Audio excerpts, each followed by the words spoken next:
Okay, good afternoon, everyone. It's Tuesday, May the 8th, and I hope as always you're well, your family's well. What I want to chat with you today, I've been doing a lot of reading over the last several months. I started reading Stoicism, Stoics.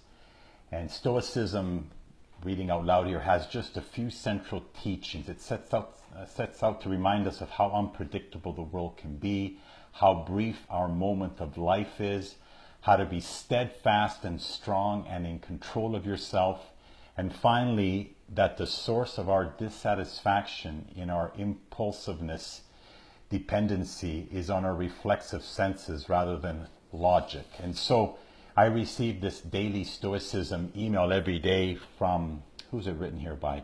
Not sure who it is, but from Seneca, who gave advice to one of his friends. He goes on to say that philosophers have always meant that same idea, that if you can get one day right, you have a shot at getting your life right. So if you can get one day right, you have a real chance of getting your life right, and that you should try to get today right because tomorrow is no guarantee. So as Seneca would advise, here are the 10 suggestions inspired by the Stoics when it comes to Stoicism in terms of getting that perfect day right. I just want to go through them with you very briefly. Number one, he says, this morning and every morning, start by journaling. Okay, and write down your plan for the day ahead. And I've been doing this for years, and I really recommend a lot of you do that. To start out your day with the right intention. Oprah Winfrey always speaks about your intent for whatever you're doing. And so for myself is my aspirations, what I'm grateful for, and then how am I going to rock the day ahead. I put that best intent forward, he says. He speaks about preparing yourself for what you're likely to face in the hours ahead. He thought about the people he was likely to face, the difficulties he might encounter, and what he knew and how to respond. You and I should do the same. Number two, from the Stoics, is be kind. As Seneca would say, whenever there is a human being, you and I have an opportunity for kindness. Number three, say thanks for the good and the bad today. Remembering the Stoics saw gratitude as a kind of medicine. Thank you for every experience was the key to mental health. Convince yourself that everything is the gift of the gods, was how Marcus Aurelius put it. That things are good and always will be. Number four suggestion, read, read, read. Pick up a book every single day, even if it's just a few pages. As Emerson says, every book is a quotation of other books, of experience of the humans and civilizations that came before you and I. How could you not expose yourself to this? That's number 4 of 10. Number 5, immerse yourself every day in the immensity. As Marcus Aurelius would look up at the stars and imagine himself running alongside them. He'd see them for their timelessness and infiniteness. Seek what the Stoic scholar Pierre Hadot would call the oceanic feeling. Number 6, do an hour of strenuous exercise. Move your body, as I always like to share with everyone. The Stoics strove to be men and women of action in their varied fields.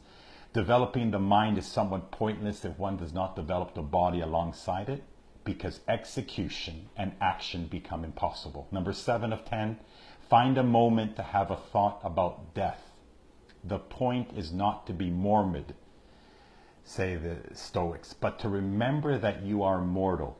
How much time do we waste on things that don't matter? Boy, that one hit home with me. And why? Because we think we can afford it. So find a moment every day to have a thought about death, not because to be morbid, but to remember that you are mortal. Number 8, find a moment for true quiet and stillness. I love my walks. I love those moments throughout the day when it's just me, myself, and I. Every single day you should find a way to disconnect in this world of social media and unplug, even for a few minutes. The Stoics would say we retreat not by fleeing to a resort, but by stopping and looking inside ourselves. Number 9, put up your day for the review every day. How did you act? Each evening you should, like Seneca did, examine your day and your actions. As he put it, when the light has been removed and my wife has fallen silent, aware of this habit that's now mine. I examine my entire day and go back over what I've done and said, hiding nothing from myself, passing nothing by. And number 10, between exercise, nutrition, and sleep, the Stoics wrote, get 8 hours of sleep. As Seneca put it, constant work gives us rise to a certain kind of dullness and feebleness in the rational soul. So get your rest. So hope you got value from that. That's a little bit of Stoicism. I suggest you look at it again. What is Stoicism? Stoicism has just a few central teachings. It sets out to remind us of how unpredictable the world can be, how brief our moment of life is, how to be steadfast and strong and in control of yourself, and finally that the source of our dissatisfaction lies in our impulsive dependency on our reflexive senses rather than logic. Very powerful. Hope you got some value from this. Enjoy the rest of your Tuesday. Like, share your comments below of any of them, one of those points that spoke to you, and we will chat, God willing, the next day. Bye-bye.